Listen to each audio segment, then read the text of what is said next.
الحمد لله نحمده ونستعينه ونستغفره ونؤمن به ونتوكل عليه ونعوذ بالله من شرور أنفسنا ومن سيئات أعمالنا من يهده الله فلا مضل له ومن يضلل فلا هادي له وأشهد أن لا إله إلا الله وحده لا شريك له وأشهد أن محمدا عبده ورسوله أرسله بالهدى ودين الحق ليظهره على الدين كله ولو كره المشركون اللهم صل على محمد وعلى آل محمد كما صليت على إبراهيم وعلى آل إبراهيم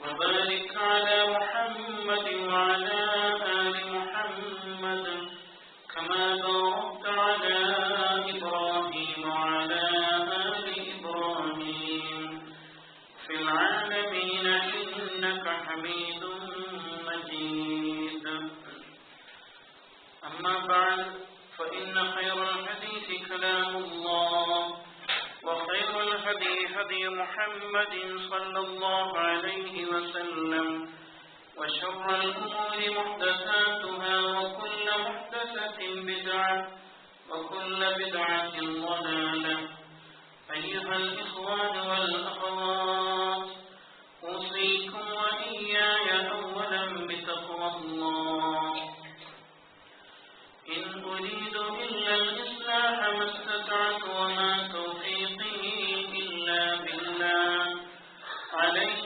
توكلت وإليه أنيب قال الله تعالى في القرآن المجيد أعوذ بالله من الشيطان الرجيم بسم الله الرحمن الرحيم إن الذين توفاهم الملائكة ظالمي أنفسهم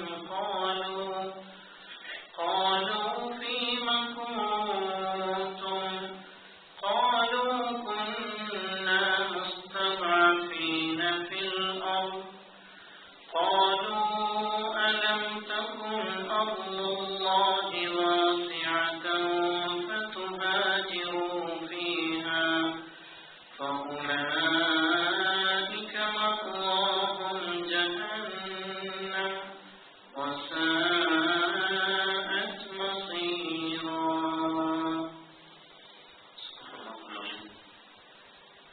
സ്നേഹമുള്ള സഹോദരന്മാരെ സഹോദരിമാരെ പ്രകൃതിനാഥനായ പടച്ച തമ്പുരാന്റെ കൽപ്പനകൾക്ക് വിധേയമായിക്കൊണ്ട് നമ്മുടെ ജീവിതത്തിലെ എല്ലാ കാര്യങ്ങളിലും തഖ്വ പാലിക്കുവാൻ യഥാർത്ഥ മുത്തഖികളായി ജീവിതം നയിക്കുവാൻ നാം ഓരോരുത്തരെയും ആദ്യമായി വസിയ്യത്ത് ചെയ്യുകയാണ്, ഉപദേശിക്കുകയാണ്. നമ്മുടെ ഇഹപര ജീവിത വിജയം തഖ്വാബോധവുമായി ബന്ധപ്പെട്ട് നിൽക്കുന്നു. അല്ലാഹു സുബ്ഹാനഹു വ തആല അവന്റെ മുത്തഖികളായ അടിമകളിൽ ഉൾപ്പെടുത്തി നമ്മെ അനുഗ്രഹിക്കുമാറാവട്ടെ. അല്ലാഹുവിന്റെ അപാരമായ അനുഗ്രഹത്താൽ നാം ഒരു പുതുവർഷത്തിലേക്ക് പ്രവേശിച്ചു കഴിഞ്ഞു. അല്ലാഹു തആല ആദരിച്ച പവിത്രമായ മുഹറം മാസത്തിലേക്ക് നാം പ്രവേശിച്ചു കഴിഞ്ഞു. തീർച്ചയായും ഈ പുതുവർഷവും മുഹറം മാസവും ആയി ബന്ധപ്പെട്ടുകൊണ്ട് ഒരുപാട് കാര്യങ്ങൾ ചിന്തിക്കുകയും തിരിച്ചറിയുകയും ചെയ്യുവാൻ സത്യവിശ്വാസികൾ ശ്രമിക്കേണ്ടതുണ്ട്. അതിൽ ഏറെ പ്രധാനമായ ഒന്ന് ഹിജ്റയാണ്, മറ്റൊന്ന് വിമോചന പോരാട്ടങ്ങളാണ്. ഹിജ്റ എന്നത് എല്ലാ പ്രവാചകന്മാരും ചരിത്രത്തിൽ നടന്നു തീർത്തിട്ടുള്ള ഒരു വഴിയാണ്. അത് ഓരോ സത്യവിശ്വാസികളുടെയും മാർഗമാണ്. ഇസ്ലാം എവിടെയും വഴിമുട്ടിപ്പോകുന്നില്ല. ചരിത്രത്തിന്റെ ഒരു സന്ധിയിലും ഇസ്ലാം നിശ്ചലമായി മാറുന്നില്ല എന്ന് നമുക്ക് കാണാം. വഴിമുട്ടി എന്ന് തോന്നുന്ന ഘട്ടങ്ങളിൽ പുതിയ വഴികൾ തുറക്കപ്പെട്ടുകൊണ്ടേയിരിക്കും. അത്തരത്തിലുള്ള വഴി കാണിക്കലാണ് യഥാർത്ഥത്തിൽ ഹിജ്റയിലൂടെ സംഭവിക്കുന്നത് എന്ന് നാം തിരിച്ചറിയണം. റസൂലുള്ളാഹി സ്വല്ലല്ലാഹു അലൈഹി വസല്ലം 5 കാര്യങ്ങൾ നമ്മോട് കൽപ്പിക്കുന്നുണ്ട്. അന ആമുറുക്കും ബിഖംസിൻ, 5 കാര്യങ്ങൾ ഞാൻ നിങ്ങളോട് കൽപ്പിക്കുന്നു എന്ന് റസൂൽ സ്വല്ലല്ലാഹു അലൈഹി വസല്ലം പ്രത്യേകമായി എടുത്തു പറഞ്ഞ സുപ്രധാനമായ 5 വിഷയങ്ങൾ. അല്ലാഹു അമറനി ബിഹിന്ന, അല്ലാഹു സുബ്ഹാനഹു തആല ഈ 5 കാര്യങ്ങൾ കൊണ്ട് എന്നോട് കൽപ്പിച്ചിരിക്കുന്നു എന്നുകൂടി പ്രവാചകൻ സ്വല്ലല്ലാഹു അലൈഹി വസല്ലം ചേർത്ത് പറഞ്ഞാണ് 5 കാര്യങ്ങൾ പറയുന്നത്. അതിൽ ഒന്നാമതായി പറഞ്ഞത് ബിൽ ജമാഅ, സംഘബോധമാണ്. ഇസ്ലാമിക സമൂഹം എന്നും സംഘടിച്ച് ഐക്യപ്പെട്ട് നിൽക്കേണ്ടതുണ്ട്. ഞാനും എന്റെ വ്യക്തിപരമായ ഇസ്ലാമും ആരാധനകളും എന്ന നിലക്ക് ഒരു വിശ്വാസി ഒരിക്കലും തന്നിലേക്ക് ഉൾവലിയാൻ പാടില്ല. സംഘബോധം എന്നത് ഇസ്ലാമിക സമൂഹത്തിന്റെ നിർബന്ധമായ ഒരു ഘടകമാണ്. അലൈക്കും ബിൽ ജമാഅ, സംഘടിക്കുക എന്നത് നിങ്ങളുടെ ബാധ്യതയാണ് എന്ന് റസൂൽ സ്വല്ലല്ലാഹു അലൈഹി വസല്ലം പഠിപ്പിക്കുന്നുണ്ട്. അതാണ് ഒന്നാമത്തെ കൽപ്പന. രണ്ടാമത്തെ കൽപ്പന വബിസ്സമഅ, നേതൃത്വത്തെ കേൾക്കുക എന്നുള്ളതാണ്. ഇസ്ലാമിക സമൂഹത്തിന്റെ നേതൃത്വം നമ്മോട് പറയുന്ന കാര്യങ്ങളെ ബോധപൂർവം ശ്രദ്ധ കൊടുത്തുകൊണ്ട് കേൾക്കുകയും ഉൾക്കൊള്ളുകയും ചെയ്യുവാനുള്ള സന്നദ്ധത ഉണ്ടാവുക എന്നതാണ്. കാരണം ഇസ്ലാം അറിവിന്റെ അടിസ്ഥാനത്തിലാണ് എന്നത് നമുക്കറിയാം. മൂന്നാമത്തെ കാര്യം അനുസരിക്കുക എന്നതാണ്.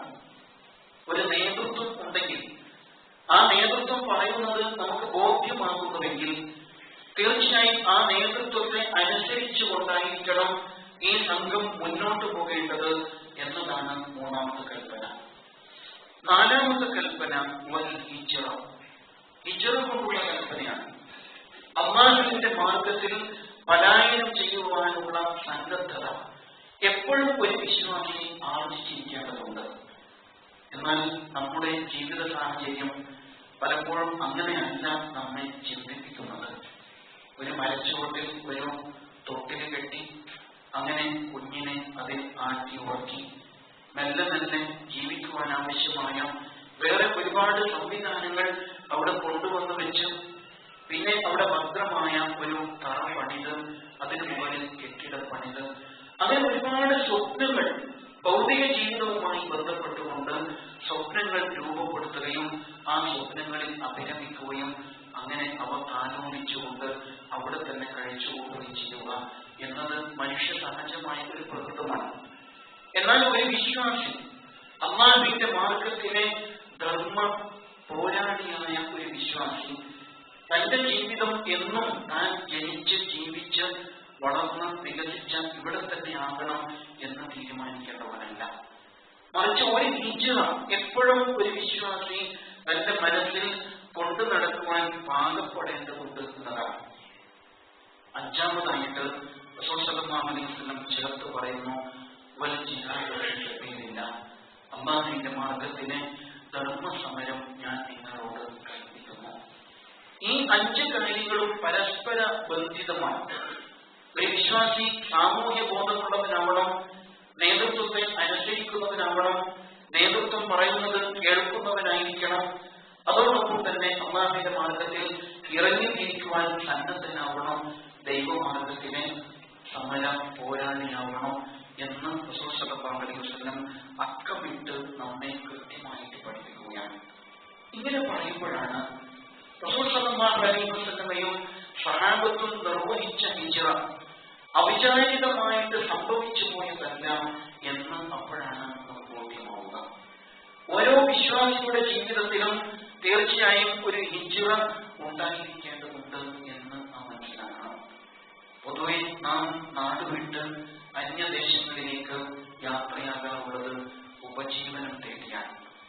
ഭൗതിക ജീവിതത്തിന്റെ ആവശ്യങ്ങൾ ഉറപ്പുവരുത്തുവാൻ, അവ നിർവഹിക്കുവാൻ വേണ്ടി മാത്രമായിരിക്കും പൊതുവെ നാം നാടുവിട്ട് അന്യനാടുകളിലേക്ക് ചേക്കേറുന്നത്.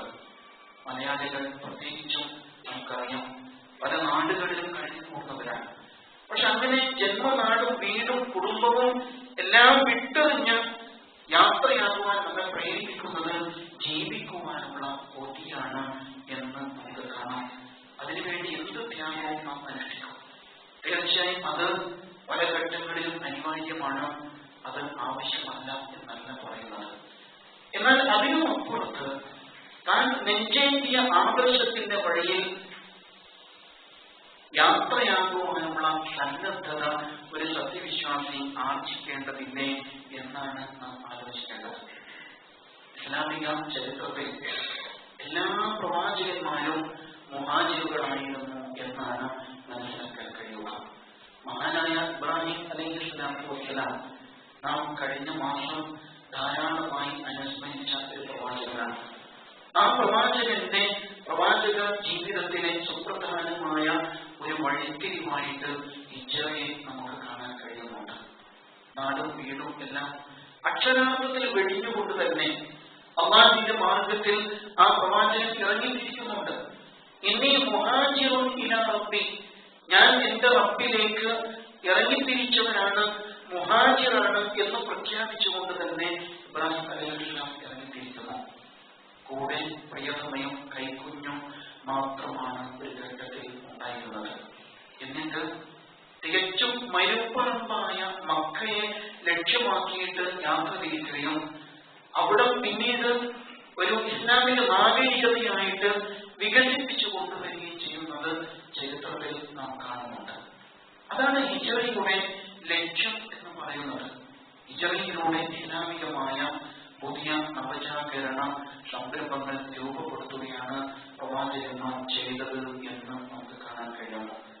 മുഹമ്മദ് മുസ്തഫ സ്വല്ലല്ലാഹു അലൈഹി വസല്ലം മക്കയിൽ നിന്ന് മദീനയെ നോക്കിക്കാണുകയും മദീനയെ രൂപപ്പെടുത്തുകയും മദീനയിലേക്ക് ഇസ്ലാമിനെ പറിച്ചു നടുകയും ചെയ്യുന്നതിലും ഇതേ ഹിജ്റയാണ് നമുക്ക് കാണാൻ കഴിയുക. അല്ലാഹു സുബ്ഹാനഹു വ തആല ചില ഘട്ടങ്ങളിൽ ചില സമൂഹങ്ങൾക്ക് ചില നാടുകൾ വാഗ്ദത്ത ഭൂമിയായിട്ട് നിശ്ചയിച്ചു കൊടുത്തിട്ടുണ്ട്. ഇസ്രായേൽ സമൂഹത്തിന്റെ വാഗ്ദത്ത ഭൂമിയായിട്ട് ഫലസ്തീൻ അല്ലാഹു സുബ്ഹാനഹു വ തആല നിശ്ചയിച്ചു കൊടുക്കുകയാണ്. എന്നിട്ട് ആ ഫലസ്തീനിൽ എത്തിച്ചേരാൻ വേണ്ടി ആവശ്യമായ മുന്നൊരുക്കങ്ങൾ അല്ലാഹു സുബ്ഹാനഹു വ തആല അവർക്ക് നിർവഹിച്ചു കൊടുക്കുന്നത് ചരിത്രത്തിൽ നമുക്ക് കാണാൻ കഴിയുന്നുണ്ട്. ഇങ്ങനെ അല്ലാഹുവിന്റെ ദീനിനെ വിജയിപ്പിക്കുവാൻ ആവശ്യമായ ഭൗമിക പശ്ചാത്തലങ്ങൾ കണ്ടെത്തുക എന്നത് ഓരോ വിശ്വാസിയുടെയും നിർബന്ധമായ ബാധ്യതയാണ് എന്നാണ് ഹിജ്റ നമ്മെ പഠിപ്പിക്കുന്നത് എന്ന് കാണാം. റസൂൽ സല്ലല്ലാഹു അലൈഹി വസല്ലം മദീന തെരഞ്ഞെടുക്കുമ്പോൾ അതിന്റെ പിന്നിൽ കൃത്യമായ ആസൂത്രണം നമുക്ക് കണ്ടെത്താൻ കഴിയുന്നുണ്ട്. മുൻകൂർ തന്നെ അവിടെ പ്രബോധകന്മാരെ അയച്ചുകൊണ്ട് ആ മണ്ണ് പാകപ്പെടുത്തുന്നതും അങ്ങനെ പിന്നീട് ഒരു ഘട്ടത്തിൽ ഹിജ്റ എന്നത് തികഞ്ഞ ആസൂത്രണത്തോടുകൂടി തന്നെ യാഥാർത്ഥ്യമാകുന്നതും ചരിത്രത്തിൽ നാം കാണുന്നു. അതേപോലെ തന്നെയാണ് അല്ലാഹു സുബ്ഹാനഹു വ തആല മൂസ അലൈഹിസ്സലാമിനെ ഇസ്രായേൽ സമൂഹത്തിന്റെ വിമോചകനായിട്ട് നിശ്ചയിക്കുന്ന സാഹചര്യം. ആ സംഭവങ്ങൾ കൃത്യമായിട്ട് പഠിച്ചറിയുവാൻ എന്നും ഇസ്ലാമിക സമൂഹം ശ്രമിക്കേണ്ടതുണ്ട്. മൂസ അലൈഹിസ്സലാം വിമോചകനായിട്ട് അല്ലാഹു സുബ്ഹാനഹു വ തആല ഇസ്രായേൽ ജനതയുടെ വിമോചകനായിട്ട് നിശ്ചയിക്കുകയാണ് എന്ന് നാം മനസ്സിലാക്കുന്നുണ്ട്. ഫിർഔൻ എന്ന ഏകാധിപതിക്ക് ഉറക്കം കെടുത്തും വിധത്തിലുള്ള ധീരമായ കാൽവെപ്പുകളുമായിട്ട് മൂസ അലൈഹിസ്സലാം മുന്നോട്ട് പോകുന്നതും നാം കാണുന്നുണ്ട്. ഒരുപക്ഷെ നാം ജീവിക്കുന്ന ചുറ്റുപാടിൽ പലപ്പോഴും ഇസ്ലാം ഇനി എങ്ങനെ മുന്നോട്ട് പോകും, ഇസ്ലാം തികച്ചും പ്രതിസന്ധികളെ നേരിട്ടുകൊണ്ടിരിക്കുകയാണല്ലോ എന്ന് എന്ന സാഹചര്യങ്ങളിലേക്ക് നാം എടുത്തെറിയപ്പെടുമ്പോൾ തീർച്ചയായും മഹാന്മാരായ പ്രവാചകന്മാരുടെ ഹിജ്റയും അതേപോലെ വിമോചന പ്രവർത്തനങ്ങളും നമ്മുടെ മുമ്പിൽ വഴി തുറക്കുന്നുണ്ട് എന്ന് നാം തിരിച്ചറിയണം. മൂസ അലൈഹിസ്സലാം ആ നാട്ടിലേക്ക് ഉദയം ചെയ്യുമ്പോൾ അതിന് മുന്നോടിയായിട്ട് ചില പശ്ചാത്തലങ്ങൾ അല്ലാഹു സുബ്ഹാനഹു വ തആല ഒരുക്കി കൊടുക്കുന്നത് നമുക്ക് കാണാൻ കഴിയുന്നുണ്ട്. ഏകാധിപതിയായ ഫിർഔൻ ഇസ്രായേൽ സമൂഹത്തിന്റെ ജനസംഖ്യ വർദ്ധിക്കുന്നത് കണ്ടിട്ട് അതിൽ ഭയപ്പെട്ടുകൊണ്ട് ഒരു നാൾ ഇസ്രായേൽ സമൂഹം ഉയർത്തെഴുന്നേൽക്കുകയും അങ്ങനെ തങ്ങളുടെ ആധിപത്യത്തെ അട്ടിമറിക്കുകയും ചെയ്യും എന്ന് ഭയപ്പെട്ടുകൊണ്ട് ഇസ്രായേൽ സമൂഹത്തിൽ പുതുതായി ജനിച്ചു വീഴുന്ന ആൺമക്കളെ അറുകൊല ചെയ്യാൻ വേണ്ടിയിട്ട് തീരുമാനിക്കുന്നുണ്ട്. അവരുടെ ആൺമക്കളെ കൊന്നുകളയുക, അതേപോലെ തന്നെ പെൺകുട്ടികളെ അല്ലെങ്കിൽ സ്ത്രീകളെ ദുരുപയോഗപ്പെടുത്തുക എന്നത് ഫിർഔൻ തന്നെ ഒരു നയമായിട്ട് സ്വീകരിക്കുന്നത് കാണാം. എന്നാൽ ഫിർഔനിന്റെ ആ കുതന്ത്രത്തെ അല്ലാഹു സുബ്ഹാനഹു വ തആല പരാജയപ്പെടുത്തുന്നത് എങ്ങനെയാണ്? അതിനേക്കാൾ വലിയ തന്ത്രം ഉപയോഗിച്ചുകൊണ്ടാണ്.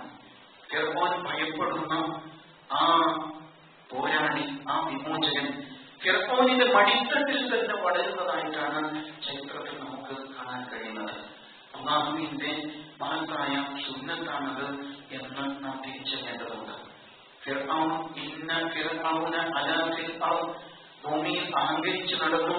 വജഅല അഹ്ലഹാ ശിയഅൻ, ആ നാട്ടുകാരെ പല കക്ഷികളാക്കി മാറ്റി. യസ്തബ്ഇദു ത്വാഇഫത്തൻ മിൻഹും, അവരിൽ ഒരു വിഭാഗത്തെ അടിച്ചമർത്തപ്പെട്ട മർദ്ദിത വിഭാഗമാക്കി മാറ്റി. യുദബ്ബിഹു അബ്നാഅഹും, ആൺമക്കളെ അറുകൊല ചെയ്യുന്നു. വയസ്തഹീ നിസാഅഹും, സ്ത്രീകളെ ദുരുപയോഗപ്പെടുത്തുന്നു. ഇന്നഹു കാന മിനൽ മുഫ്സിദീൻ, അയാൾ കുഴപ്പക്കാരിൽപ്പെട്ടവൻ തന്നെയാണ്. ഇങ്ങനെയാണ് അല്ലാഹു സുബ്ഹാനഹു വ തആല ഫിർഔനിന്റെ ധിക്കാരപരമായ നിലപാടുകളെ നമ്മുടെ മുമ്പിൽ വിശദീകരിച്ച് കാണിച്ചു തരുന്നത്. ഈ കാര്യം പറഞ്ഞു തൊട്ടുടനെ അല്ലാഹു സുബ്ഹാനഹു വ തആല സൂറത്തുൽ ഖസസിൽ അടുത്ത ആയത്തിൽ, 5-ാമത്തെ ആയത്തിൽ പറയുന്നത് വനുരീദു അൻ നമുന്ന അലല്ലദീന സ്തുദ്ഇഫൂ ഫിൽ അർദ്, ഇങ്ങനെ അടിച്ചമർത്തപ്പെട്ട ഈ ജനവിഭാഗമുണ്ടല്ലോ, അവരോട് ഔദാര്യം ചെയ്യുവാൻ നാം തീരുമാനിച്ചിരിക്കുന്നു. മാത്രമല്ല വനജാലഹും അഇമ്മത്തൻ, അവരെ നേതാക്കളാക്കി മാറ്റുവാനും, വനജാലഹുൽ വാരിസീൻ, അവരെ ഈ നാടിന്റെ അനന്തരാവകാശികളാക്കി മാറ്റുവാനും നാം തീരുമാനിച്ചിരിക്കുന്നു. രണ്ട് ആയത്തുകൾ അടുത്തടുത്തായിട്ട് ചേർത്ത് വെച്ചിരിക്കാൻ. 4-ാമത്തെ ആയത്തിൽ സൂറത്തുൽ ഖസസ് 4-ാമത്തെ ആയത്തിൽ ഫിർഔനിന്റെ സ്വേച്ഛാധിപത്യപരമായ പ്രവർത്തനങ്ങളെ കുറിച്ച് പറയുന്നു. ആ ജനതയ്ക്ക് ഇനി ഒരിക്കലും ഉയർത്തെഴുന്നേൽക്കാൻ സാധ്യമല്ല എന്ന് തോന്നിപ്പോകുമാണ്. അത്രമാത്രം പ്രതീക്ഷ നശിച്ചു പോയ ഒരു സാഹചര്യമാണ് അല്ലാഹു തആല 4-ാമത്തെ ആയത്തിൽ പറയുന്നത്. എന്നിട്ട് തൊട്ടുടനെ 5-ാമത്തെ ആയത്തിൽ വനുരീദു അൻ നമുന്ന അലല്ലദീന സ്തുദ്ഇഫൂ ഫിൽ അർദ്, എന്നാൽ അടിച്ചമർത്തപ്പെട്ട ജനവിഭാഗത്തോട് ഔദാര്യം ചെയ്യുവാൻ, അനുഗ്രഹം ചെയ്യുവാൻ ഞാൻ തീരുമാനിച്ചിരിക്കുന്നു എന്ന പ്രഖ്യാപനമാണ് അല്ലാഹു സുബ്ഹാനഹു വ തആല തൊട്ടുടനെ നടത്തുന്നത്. ഇവിടെയാണ് ഇസ്ലാമിക സമൂഹം എന്നും പ്രതീക്ഷയോടുകൂടി മുന്നോട്ട് പോകണം എന്ന വലിയ പാഠം നമുക്ക് ലഭിക്കുന്നത്. ഫിർഔൻ ഒരുപാട് മക്കളെ കൊന്നു തള്ളിയിട്ടുണ്ട്. എന്തിനു വേണ്ടിയായിരുന്നു? തന്റെ ഭരണകൂടത്തിന്റെ അന്തരനായി മാറാൻ പോകുന്ന ഒരാളെ ഭയപ്പെട്ടുകൊണ്ടാണ്. പക്ഷെ അല്ലാഹു സുബ്ഹാനഹു വ തആല ചെയ്തത് എന്താണ്? ആ വിമോചന പോരാളിയെ ഫിർഔനിന്റെ മടിത്തട്ടിൽ തന്നെ വളർത്തിക്കൊണ്ടുവന്നു എന്നതാണ് നമുക്ക് കാണാൻ കഴിയുന്നത്. ഒരു ഉമ്മയ്ക്കും ഒരിക്കലും ചെയ്യാൻ കഴിയാത്ത, സങ്കല്പിക്കാൻ പോലും കഴിയാത്ത ഒരു കാര്യം അല്ലാഹു സുബ്ഹാനഹു വ തആല മൂസ അലൈഹിസ്സലാമയുടെ ഉമ്മയെ ഏൽപ്പിച്ചു കൊടുക്കുകയുണ്ടായി. ഇത് ഔഹൈനാ ഇലാ ഉമ്മിക മാ യൂഹാ, താങ്കളുടെ മാതാവിന് നാം വഹീ നൽകിയ സന്ദർഭം ഓർത്തു നോക്കൂ. മൂസ അയഖ്ദിഫീഹി ഫി താബൂത്ത് ഫഖ്ദിഫീഹി ഫിൽ യം ഫൽയഖ്ദിഹി യം ഫി ഇസ്മാഈൽ എന്ന് പറഞ്ഞുകൊണ്ട് അല്ലാഹു സുബ്ഹാനഹു വ തആല വിശദീകരിക്കുന്നുണ്ട്. കുഞ്ഞിനെ പെട്ടകത്തിൽ, പെട്ടിയിൽ അടക്കുക, എന്നിട്ട് ആ പെട്ടി നദിയിൽ ഒഴുക്കുക. അങ്ങനെ അത് ഒഴുകിയിട്ട് തീർച്ചയായും ഫിർഔനിന്റെ കൈകളിൽ തന്നെ എത്തും. അഥവാ എന്റെയും നിന്റെയും ശത്രുവായ ഫിർഔൻ അതിനെ ഏറ്റെടുക്കും. എന്നിട്ട് എന്നിട്ട് അവൻ അതിനെ ഏറ്റവും സന്തോഷത്തോടുകൂടി ആ പെട്ടിക്കകത്തുള്ള കുഞ്ഞിനെ വളർത്തും എന്ന് അല്ലാഹു സുബ്ഹാനഹു വ തആല എടുത്തു പറയുന്നുണ്ട്. ഇതാണ് പടച്ചതമ്പുരാന്റെ തന്ത്രം എന്ന് പറയുന്നത്. അല്ലാഹുവിന്റെ തന്ത്രം സകല കുതന്ത്രവാദികളുടെയും തന്ത്രങ്ങളെയും പരാജയപ്പെടുത്താൻ കഴിവുള്ളതാണ് എന്ന തിരിച്ചറിവ് ആ സംഭവം നമുക്ക് നൽകുന്നുണ്ട്. ഇസ്ലാമിക സമൂഹം ഒരിക്കലും വഴി അടഞ്ഞു പോകുന്നവരല്ല എന്നർത്ഥം. അല്ലാഹുവിലുള്ള ഒടുങ്ങാത്ത പ്രതീക്ഷയാണ് ഇസ്ലാമിക സമൂഹത്തെ മുന്നോട്ട് നയിക്കുന്നത്.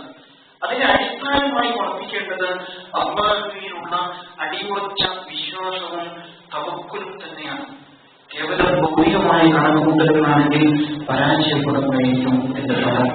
കുഞ്ഞിനെ വെള്ളത്തിലേക്ക് ഇറക്കി വെക്കുക എന്നത് ഒരു മാതാവിന് ഒരിക്കലും ചിന്തിക്കാൻ കഴിയാത്ത കാര്യമാണ്.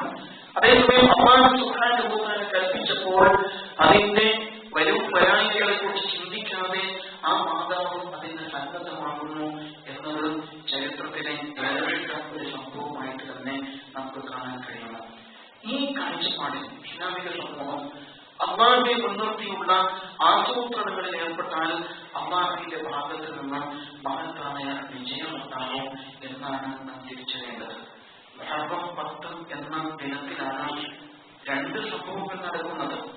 അതിൽ ഒന്ന് ഏകാധിപതിയായ ഫിർഔനിന്റെ അന്ത്യമാണ് എങ്കിൽ രണ്ടാമത്തേത് ഇസ്രായേൽ സമൂഹത്തിന്റെ വിമോചന പ്രവർത്തനമാണ്. അല്ലാഹുവിന്റെ മഹത്തായ അനുഗ്രഹത്താൽ മൂസ അലൈഹിസ്സലാം ഇസ്രായേലിനെ ചെങ്കടൽ കടത്തി ഫലസ്തീൻ ആകുന്ന വാഗ്ദത്ത ഭൂമിയിലേക്ക് നയിക്കുന്ന സംഭവമാണ് അതോടൊപ്പം തന്നെ ഉണ്ടാകുന്നത് എന്നാണ് നമുക്ക് കാണാൻ കഴിയുക. ഇവിടെയാണ് ഇസ്ലാമിക സമൂഹം തിരിച്ചറിവ് നേടേണ്ടത്. നാം ജീവിക്കുന്ന ചുറ്റുപാടിലും പല വിധത്തിലുള്ള സംഭവങ്ങൾ ഉണ്ടായിക്കൊണ്ടേയിരിക്കുന്നു. ലോകതലത്തിൽ തന്നെ ഇസ്ലാമിക സമൂഹം നിരന്തരം പരീക്ഷണങ്ങൾക്ക് വിധേയമായിക്കൊണ്ടിരിക്കുന്ന സാഹചര്യമാണ് നമ്മുടെ മുമ്പിലുള്ളത്. അവ തീർച്ചയായും പ്രതീക്ഷ നൽകുന്നതാണ് എന്ന് നാം തിരിച്ചറിഞ്ഞിരിക്കുന്നു. മക്കയിലെ പരീക്ഷ നിറഞ്ഞ നാടുകൾ, ആ നാടുകളിൽ നിന്നാണ് ഹിജ്റയെ കുറിച്ചുള്ള ചിന്ത രൂപപ്പെട്ടു വരുന്നത് എന്ന് നമുക്ക് കാണാം. മറ്റൊരു നാട്ടിൽ ഈ ആദർശത്തെ തീർച്ചയായും മുളപ്പിച്ചെടുക്കേണ്ടതുണ്ട് എന്നുള്ള ചിന്ത അല്ലാഹു സുബ്ഹാനഹു വ തആല വിശ്വാസികൾക്കിടയിൽ ഇട്ടുകൊടുക്കുന്നത് ആ ഒരു സാഹചര്യത്തിലാണ്. മക്കയിലെ പീഡനങ്ങൾ തീർച്ചയായും മദീനയിലെ വിജയത്തിന്റെ നിമിത്തമായി മാറുന്നു എന്നതാണ് അതിൽ ഏറ്റവും പ്രധാനപ്പെട്ടത്. പ്രതിസന്ധികൾ ഉണ്ടാകുമ്പോൾ ആ പ്രതിസന്ധികളുടെ അകത്ത് നിന്ന് തന്നെയാണ് ആ പ്രതിസന്ധികൾക്കുള്ള പരിഹാരങ്ങൾ ഉണ്ടാകുന്നത് എന്നതാണ് അതിൽ ഏറ്റവും അത്ഭുതകരമായ കാര്യം. അല്ലാഹു സുബ്ഹാനഹു വ തആല ഈ കാഴ്ചപ്പാടിൽ ഇസ്ലാമിക സമൂഹം തങ്ങളുടെ നിലപാടുകളെ രൂപപ്പെടുത്തണം എന്ന് പ്രത്യേകമായി തന്നെ പഠിപ്പിക്കുന്നുണ്ട്. അവിടെയാണ് ഹിജ്റയെ കുറിച്ചുള്ള സ്വപ്നങ്ങൾ സത്യവിശ്വാസി കൊണ്ടു നടക്കേണ്ടതുണ്ട് എന്ന് നാം മനസ്സിലാക്കേണ്ടത്. പടച്ചതമ്പുരാൻ വിശുദ്ധ ഖുർആനിലൂടെ ഹിജ്റയുടെ പ്രയോജനങ്ങളെ കുറിച്ച് നന്മകളെ കുറിച്ച് ധാരാളമായി നമ്മെ ഉണർത്തുന്നുണ്ട്. വമൻ യുഹാജിർ ഫീ സബീലില്ലാഹ്, അല്ലാഹുവിന്റെ മാർഗ്ഗത്തിൽ ഹിജ്റ ചെയ്യുവാൻ ഇറങ്ങിത്തിരിക്കുവാൻ ഒരാൾ സന്നദ്ധനാകുമ്പോൾ യജിദ് ഫിൽ അർളി മുറാഗമൻ കസീറൻ വസഅ, ഒരുപാട് സാധ്യതകൾ, ഒരുപാട് മേഖലകൾ നമ്മുടെ മുമ്പിൽ തുറക്കപ്പെടും എന്ന് അല്ലാഹു സുബ്ഹാനഹു വ തആല നമുക്ക് വാക്ക് തരുന്നു. ഹിജ്റ എന്നത് ദേശത്യാഗം മാത്രമല്ല എന്ന് നാം മനസ്സിലാക്കിയിട്ടുണ്ട്. അതിനും അപ്പുറത്ത് നമ്മുടെ നിലപാടുകളെ അല്ലാഹുവിന്റെ മാർഗ്ഗത്തിൽ സമർപ്പിക്കലും നമ്മെ അല്ലാഹുവിന് വിട്ടുകൊടുക്കലുമാണ് യഥാർത്ഥത്തിൽ ഹിജ്റ എന്ന് പറയുന്നത്. നമ്മുടെ കാലഘട്ടത്തിൽ ഹിജ്റ എന്ന് പറയുന്നത് നമ്മുടെ നാട്ടിൽ നാം നിർവഹിക്കേണ്ട സുപ്രധാനമായ ഒരു ഇറങ്ങിത്തിരിക്കൽ ഇസ്ലാമിക പ്രബോധന രംഗത്തേക്ക് നയിക്കേണ്ടതുണ്ട്. ഇസ്ലാമിക പ്രവർത്തകരായി മാറുക, ഇസ്ലാമിക പ്രബോധകന്മാരായിട്ട് രംഗത്തിറക്കുവാനുള്ള സന്നദ്ധതയാണ് ഈ കാലഘട്ടം നമ്മോട് ആവശ്യപ്പെടുന്ന ഹിജ്റ എന്ന് നാം തിരിച്ചറിയേണ്ടിയിരിക്കുന്നു. എന്തുകൊണ്ടാണ് ഇസ്ലാമിന്റെ വക്താക്കളായിട്ട്, ഇസ്ലാമിന്റെ പ്രബോധകന്മാരായിട്ട് മാറാൻ നമുക്ക് കഴിയാതെ പോകുന്നത്? ചില ചെറിയ ചെറിയ കാരണങ്ങൾ ഒരുപക്ഷെ നമുക്ക് പറയാനുണ്ടാകും. എനിക്ക് സമയമില്ല, സമയമുണ്ടെങ്കിലും അതിനുള്ള കഴിവില്ല, ഇസ്ലാമിക പ്രബോധകനാവാനുള്ള വൈജ്ഞാനികമായ കഴിവില്ല എന്ന് പറഞ്ഞുകൊണ്ട് പലപ്പോഴും നാം പിറകോട്ട് മാറുന്നത് കാണാം.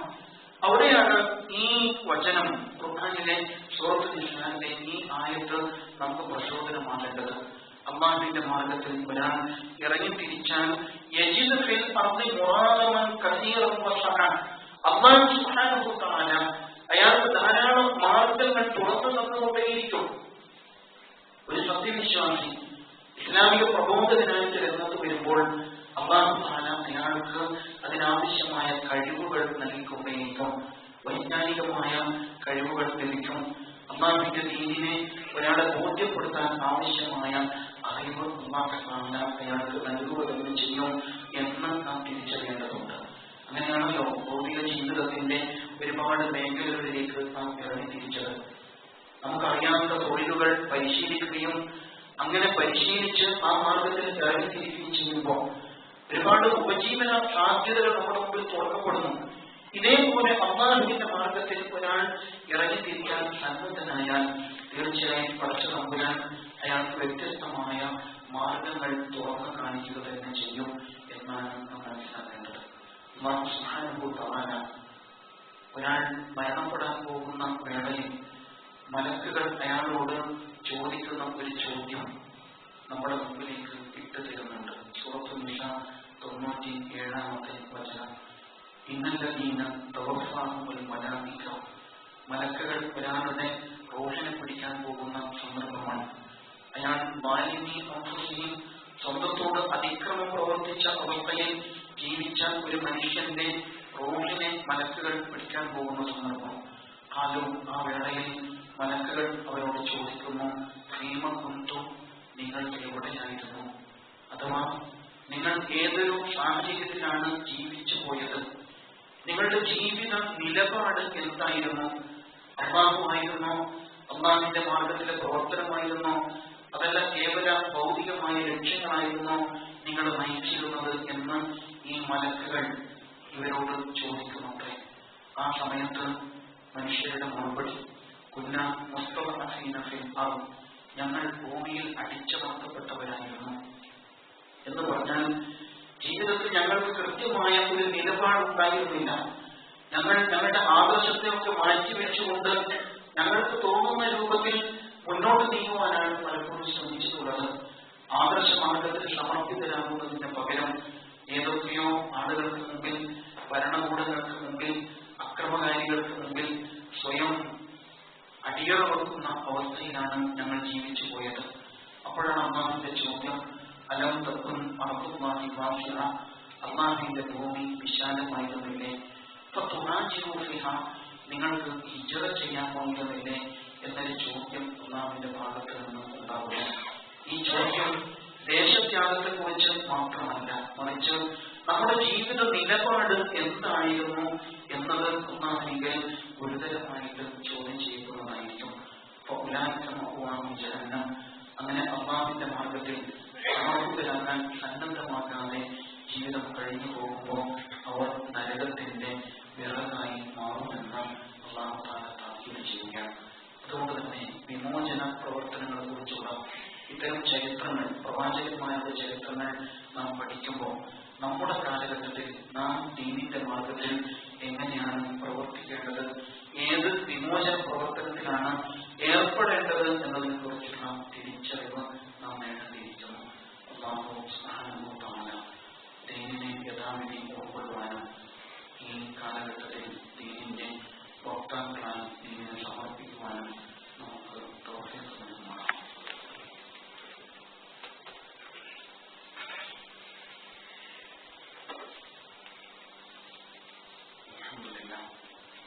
അൽഹംദുലില്ലാഹി الذي هدانا لهذا وما كنا لنهتدي لولا أن هدانا الله. اللهم صل على محمد وعلى آله وصحبه أجمعين. يا أيها الذين آمنوا اتقوا الله حق تقاته ولا تموتن إلا وأنتم مسلمون. യഥാർത്ഥ മുത്തഖീകളായി ജീവിതം നയിക്കുവാൻ ഒരിക്കൽ കൂടി നാം ഓരോരുത്തരെയും വസിയ്യത്ത് ചെയ്യുകയാണ്, ഉപദേശിക്കുകയാണ്. നാം മഹത്തായ മുഹറം മാസത്തിലേക്ക് പ്രവേശിച്ചു കഴിയാണ്. മുഹറമിൽ പ്രത്യേകമായി റസൂലുള്ളാഹി സ്വല്ലല്ലാഹു അലൈഹി വസല്ലം സുന്നത്ത് നോമ്പ് അനുഷ്ഠിക്കുവാൻ നമ്മെ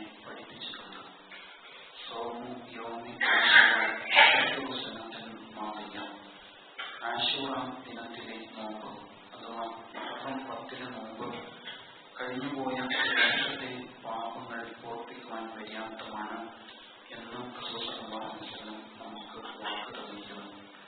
മാത്രമല്ല റസൂലുള്ളാഹി സ്വല്ലല്ലാഹു അലൈഹി വസല്ലം വഫാത്തിനോടടുത്ത വർഷത്തിൽ ഇങ്ങനെ കൂടി പഠിപ്പിക്കുകയുണ്ടായി. അടുത്ത വർഷം ഞാൻ ജീവിച്ചിരിക്കുകയാണെങ്കിൽ മുഹറം 9 വ്രതം അനുഷ്ഠിക്കുന്നതാണ് എന്ന്. എന്നാൽ അടുത്ത വർഷമാകുമ്പോഴേക്കും പ്രവാചകൻ സ്വല്ലല്ലാഹു അലൈഹി വസല്ലം വഫാത്താവുകയുണ്ടായി. അതിൽ നിന്ന് ഇസ്ലാമിക ലോകം മുഹറം 9-നും 10-നും നോമ്പെടുക്കൽ ശ്രേഷ്ഠമായ സുന്നത്താണ് എന്ന് മനസ്സിലാക്കുന്നു. ഈ നോമ്പിന്റെ ചൈതന്യം മൂസ അലൈഹിസ്സലാം ഇസ്രായേൽ സമൂഹത്തെ ഫിർഔനിന്റെ ഏകാധിപത്യത്തിൽ നിന്ന് വിമോചിപ്പിച്ച പശ്ചാത്തലമാണ്. ആ മാനസികാവസ്ഥയിൽ ഒരു വിമോചന പോരാളികളുടെ മനസ്സ് നേടിയെടുത്തുകൊണ്ട് ഈ ദിനങ്ങളിൽ അനുഷ്ഠിച്ച് പുണ്യം ആർജിക്കുവാൻ നാം പ്രത്യേകിച്ച് ശ്രദ്ധിക്കേണ്ടതുണ്ട്. അല്ലാഹു സുബ്ഹാനഹു വ തആല നന്മയുടെ മാർഗത്തിൽ മുന്നേറുവാൻ നമുക്ക് തൗഫീഖ് നൽകുമാറാകട്ടെ. ഒരു കുട്ടി, 14 വയസ്സുള്ള കുട്ടി വെന്റിലേറ്ററിൽ ഗുരുതരാവസ്ഥയിൽ കഴിയുന്നുണ്ട്. അല്ലാഹു തആല ആ മകൾക്ക് ശിഫ നൽകി അനുഗ്രഹിക്കുമാറാകട്ടെ. അതേപോലെ നമ്മുടെ അബ്ദുസ്സലാം സാഹിബ് ഏഷ്യയുമായി ബന്ധപ്പെട്ട് പ്രവർത്തിച്ചിരുന്ന അബ്ദുസ്സലാം സാഹിബ് രോഗാവസ്ഥയിലാണ്. അല്ലാഹു തആല അദ്ദേഹത്തിന് ശിഫ നൽകി അനുഗ്രഹിക്കുമാറാകട്ടെ. പടച്ചവനെ എല്ലാവിധ പരീക്ഷണങ്ങളിൽ നിന്നും രോഗങ്ങളിൽ നിന്ന് മാനസികമായ അസ്വസ്ഥതകളിൽ നിന്നും ആശ്വാസം നൽകി അനുഗ്രഹിക്കേണ്ടതാണ്. പടച്ചവനെ നിങ്ങളിൽ നിന്ന് മരണപ്പെട്ടവർക്ക് മോക്ഷത്തും മരണത്തും നൽകി അനുഗ്രഹിക്കേണ്ടതാണ്. നിന്റെ ദീനിന്റെ മാർഗത്തിൽ ഇറങ്ങിത്തിരിക്കുവാൻ വാഹകരായി മാറുവാൻ കാലഘട്ടത്തിന്റെ ഹിജ്റ ഏറ്റെടുക്കുവാൻ ഞങ്ങൾക്ക് നീ കരുത്ത് നൽകണമെന്നുണ്ട്. اللهم اغفر للمؤمنين والمؤمنات والمسلمين والمسلمات الأحياء منهم والأموات إنك مجيب دعوات وقاضي الحاجات. ربنا آتنا في